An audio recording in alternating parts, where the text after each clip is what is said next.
एकांतर अंतर कौन से बराबर होगा? यहाँ पर त्रिभुज ए बी सी और त्रिभुज सी डी ए, ठीक है, लिखेंगे एल समांतर एम, ये दिया है। इसलिए इस त्रिभुज के लिए ए बी सी त्रिभुज के लिए कोण ए सी बी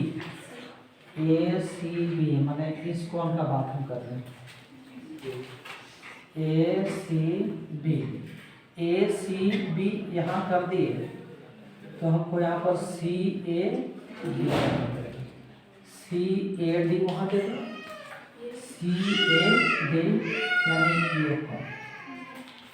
ये दोनों कोण के बराबर हुए, वो एकांतर अंतर कोण से बराबर है कि नहीं? ठीक। एक और चीज हमको देखने वाली बात यह है कि दोनों त्रिभुज में एक भुजा है जो उभयनिष्ठ है। कौन सा भुजा उभयनिष्ठ है? एसी यहाँ से उठाएंगे तो यहाँ भी एसी हमको दिख रहा है, और इस फिगर में देखेंगे तो यहाँ भी एसी दिख रहा है, जो इस त्रिभुज और इस त्रिभुज दोनों के लिए कॉमन भुजा है। सो लिखेंगे ए सी इज इक्वल टू ए सी, उभयनिष्ठ है ये, ठीक है ना। अब अगला बढ़ते हैं। यहाँ पर हम इस तरीके से इसको देख लीजिए। अब ऐसा करते हैं कि ये दोनों रेखा लेते हैं, आखिर ये दोनों भी तो आपस में समांतर है, ये P और ये Q समांतर है कि, और यहाँ पर इसको A और ये C किया गया, तो ये कोण और ये कोण दोनों अंतर एकांतर कोण से, मतलब कि ये कोण और ये कोण दोनों एकांतर अंतर कोण से बराबर है। इसका नामकरण BAC के रूप में करेंगे, इसका नामकरण BAC के रूप में, BAC, तो उसका नामकरण कैसे करेंगे? DCA के रूप में।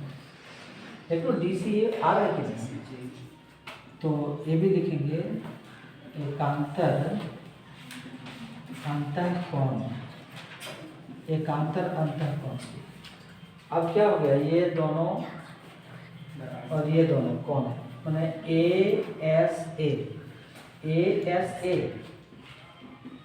दो कोण और उसके अंतर्गत भुजा, दो कोण और उसके अंतर्गत भुजा, यानी ये प्रमेय 7.1 है से त्रिभुज ABC सर्वांगसम त्रिभुज CDA, बस इतना ही तो करना था।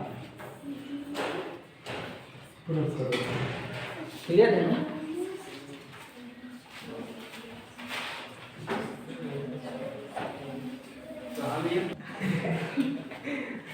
अपना वाला नहीं निकाले, राजेंद्र वाला निकालना चाहते। देखो हाँ, देखो चित्र में जो दिया गया है वो यही है। चित्र में दिखाई पड़ रहा है तुमको कि ये जो रेखा यल है ना, वो कोण ए को समविभाजित करता है, मैंने दो बराबर भागों में बांटता है, मतलब इसका ये भाग और इसका ये भाग दोनों आपस में बराबर है, ठीक है ना, दोनों आपस में बराबर है। एक और चीज दिया गया है कि इस रेखा यल पर एक बिंदु B है, इस B बिंदु से इस भुजा पर लंब डाला गया BP, यहाँ लंब है, और फिर B बिंदु से इस भुजा पर BQ लंब डाला गया है, ये दोनों लंब हैं। तो बस हमको सिद्ध करना है APB कहाँ पर है, APB ये नीचे वाला जो त्रिभुज है सो, और AQB है ना ये ऊपर वाला त्रिभुज, ये दोनों त्रिभुज को सर्वांगसम करना है। नहीं, सर्वांगसमता के जो कसौटी लिखाए थे वो तुम्हारा SAS था, जो हम लोग अभिगृहित 7.1 में देखे थे, 7.1 अभिगृहित में देखे थे ना, और एक दूसरा जो था वो ASA था, जो कि प्रमेय 7.1 था। ASA को हम बोले थे कि AAS भी लिखा जा सकता है, लेकिन इसको SSA नहीं लिखा जा सकता है। इस प्रमेय को हम ये यस लिख सकते हैं, मतलब दो कोण और उसके बाहर का भुजा अगर बराबर हो तभी वो सर्वांग सम हो जाएगा। हम तुमको इसी पर लेकर चलते हैं, ठीक है। तो यहाँ पर पहला पॉइंट करो और त्रिभुज ए पी बी और एक और त्रिभुज ए क्यू बी, इसमें क्या है मत लिखो अभी, ठीक है, कि ये जो कोण है और ये जो कोण है वो आपस में बराबर है, दिया है कि नहीं। सो इस कोण का नामकरण तुम बी ए पी के रूप में करो, बी ए पी। तो इस कोण का नामकरण बी ए क्यू के रूप में करेंगे और यहाँ साफ साफ लिख देंगे दिया है। अब एंगल ए पी बी और angle A Q B is equal to 90 degree है या नहीं। और ए बी, और तो यहाँ भी A B is equal to A B. क्या बताता है ये उभयनिष्ठ बताता है, ठीक है। तो ये यस, ये एस से त्रिभुज ए पी बी सर्वांग सम त्रिभुज ए क्यू बी। अब जब ये सर्वांग सम हो गया, ठीक है, तो इसका दूसरा यही प्रूफ हो गया अपने आप CP/CT से, ठीक है। देखो ना, हमको BP लेना है, BP, तो उधर से क्या लेंगे BQ, CP/CT का पूरा नाम क्या है? हाँ, सर्वांगसम त्रिभुजों के संगत भाग हैं, corresponding part of congruent triangle, ठीक है। CP/CT से हम इसको भी क्या कर दिए, बराबर कर दिए।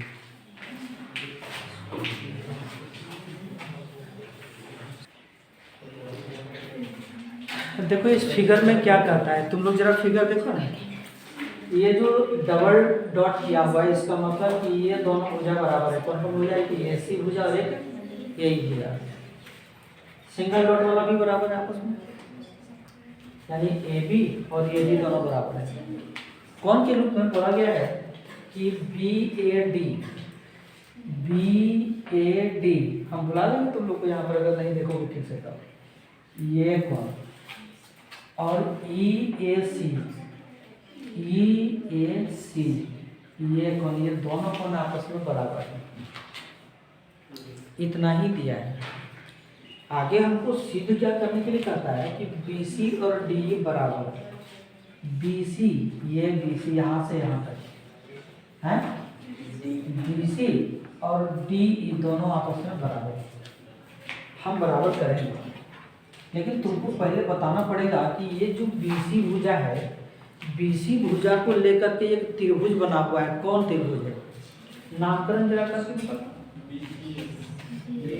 ये ABC है, तो हम लिखेंगे त्रिभुज ABC और DE को लेकर के एक त्रिभुज बना हुआ है, वो त्रिभुज ADE। सो लिखेंगे त्रिभुज ADE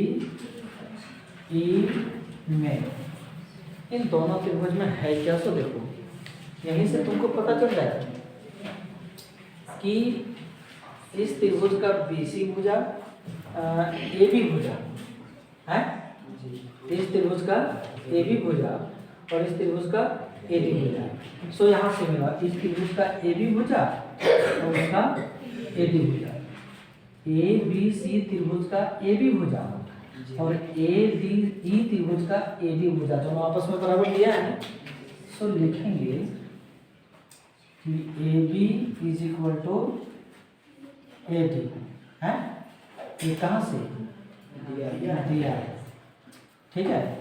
अब सोच के देखो कि ये जो एंगल है वो ना तो त्रिभुज ABC का एंगल है और ये जो कोण है वो ना तो कोण ए डी ई का है, लेकिन बराबर है दोनों, लेकिन दोनों बराबर है। अब ए बी सी त्रिभुज में अगर इसको बात करें तो ये यहाँ से यहाँ तक बढ़ जाता है, बढ़ता है कि नहीं? ए बी सी त्रिभुज में एंगल ये यहाँ से यहाँ तक है, और एंगल ए और त्रिभुज ए डी ई में अगर बात करें तो यहाँ से यहाँ तक है।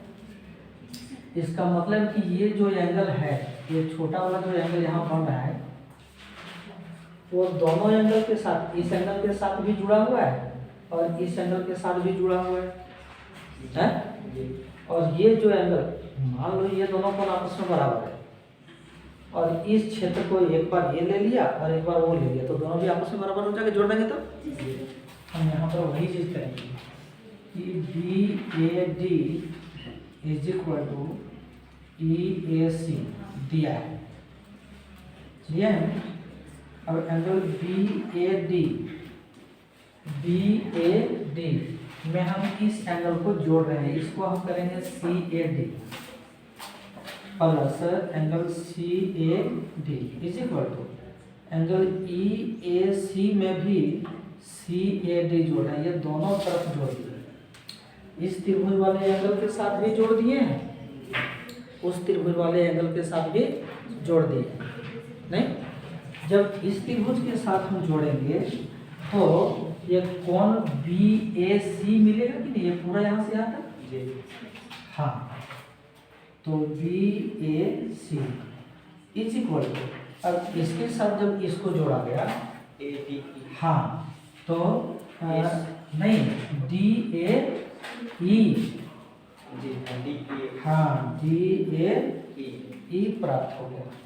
सही है, तो आगे बढ़ते हैं।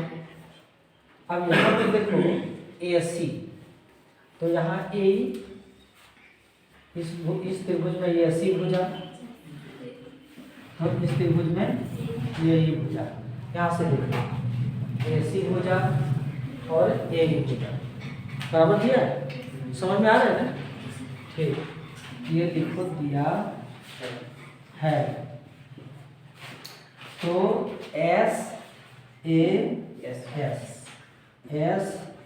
एस हम लोग जिसको अभिगिरित 7.1 कहते हैं,